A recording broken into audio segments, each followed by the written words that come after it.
دوستو آج ہم لواطت پہ بات کریں گے۔ لواطت کا معنی ہے قوم لوط والا عمل، یعنی کہ جو لوگ لڑکوں سے زنا کرتے ہیں۔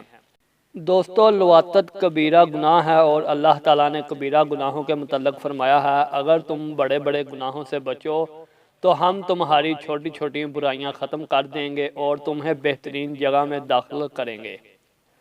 کبیرہ گناہوں کو صرف توبہ ہی ختم کر سکتی ہے، اس لیے لواطت جیسے کبیرہ گناہوں کے لیے توبہ ضروری ہے۔ اس گناہ میں مبتلا شخص اگر توبہ نہیں کرتا تو روز قیامت اپنے رب سے اسی گناہ کے ساتھ ملے گا۔ اس گناہ کی وجہ سے اللہ ذوالجلال نے قوم لوط کو عبرتناک سزا دی۔ وہ اس طرح کہ ان کی بستی کو بلندی تک لے گئے، حتیٰ کہ ان کی چیخ و پکار اور ان کے حیوانات کی آوازیں فرشتوں نے سنی۔ پھر اس بستی کو الٹا دیا اور ان پر پتھروں کی بارش برسا دی۔ قرآن مجید میں ہے اور وہ پتھر تیرے رب کی طرف سے نشان دار تھے اور ایسا عذاب یہاں وہ بستی ان ظالموں سے کچھ بھی دور نہیں ہے۔ گویا جو شخص بھی ایسا گناؤنا عمل کرے گا اللہ اس کے دل کو ختم کر دے گا، اس کی بصیرت چھین لے گا اور اسے عبرتناک سزا دے گا۔ جبکہ کوئی آدمی قوم لوط والا فعل کرے اور اس کے بعد جلدی توبہ نہ کرے تو اس کے اور توبہ کے درمیان دوار حائل ہو جاتی ہے۔ امام ابن قیمہ رحمہ اللہ علیہ نے اس بات کی طرف اشارہ کیا ہے، وہ فرماتے ہیں کہ جب کوئی شخص قوم لوط والا کبھی فعل کرے تو توبہ اس پر دشوار ہو جاتی ہے، اور اگر وہ توبہ کر بھی لے تو ایسے شخص کے لیے دل میں اس کبھی فعل کے بہت سے اثرات باقی رہ جاتے ہیں۔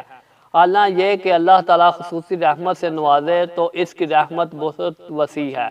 قوم لوط جیسے کبھی عمل میں مبتلا شخص کے جذبات کو جب کہیں اور تسکین نہیں ملتی تو وہ دلی مریض بن جاتا ہے، اس کے جذبات اور احساسات ختم ہو جاتے ہیں اور فطری طور پر وہ بالکل برعکس کام کرنے لگتا ہے۔ فعل حلال کی بجائے اللہ تعالیٰ کے حرام کردہ فعل میں لذت حاصل ہوتی ہے۔ ایک دفعہ فعل حرام کرنے کے بعد وہ اس شنی فعل میں ایسا الجھ جاتا ہے کہ اس کے لیے وہ بال بن جاتا ہے۔ پھر غم اور حزن و ملال اس کے دل پر اس طرح چھا جاتے ہیں کہ زندگی میں کوئی سکون اور قرار نہیں رہتا۔ وہ پھر کسی حال میں خوش نہیں رہتا، حتیٰ کہ اس کی حالت اس شرابی خور جیسی ہو جاتی ہے جو کہتا ہے شراب کا ایک جام تو لذت حاصل کرنے کے لیے چڑھایا اور دوسرا جام پہلے کا مداوع کرنے کے لیے پھر چڑھایا۔ قوم لوط کا یہ فعل شنی اللہ تعالیٰ کے انسان پر غصے اور ناراضی کا ایک بڑا سبب ہے۔ جب اللہ تعالیٰ کسی شخص کو یہ کبھی اور خبیث ترین عمل کرتے ہوئے دیکھتے ہیں تو اس سے سخت غصے اور ناراض ہو جاتے ہیں۔ اللہ تعالیٰ نے اس فعل شنی سے کئی گنا کم تری گناہوں پر یہ وعید دی ہے کہ اللہ روز قیامت ان کی طرف نظر رحمت سے دیکھے گا اور نہ ہی انہیں پاک ہی فرمائے گا بلکہ انہیں رسوا کن عذاب میں ڈالے گا، مثلاً عذاب لٹکانے والا، سان جتلانے والا وغیرہ۔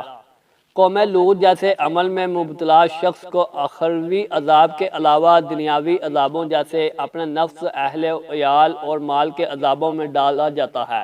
جنس پرست افراد کو لگنے والے بعض موذی امراض کے بارے میں سننے میں آیا ہے کہ تمام مالیہ بھی اس کے علاج کرنے میں بے بس ہیں، جیسے ایڈز، ہرپیز اور کلامیڈیا جیسی پرانی اور دائمی بیماریاں، اور زہری و سیلان جیسی بیماریاں ناجائز جنسی تعلقات سے جنم لیتی ہیں، خاص طور پر اغلام بازی میں مبتلا لوگوں کو لگتی ہیں۔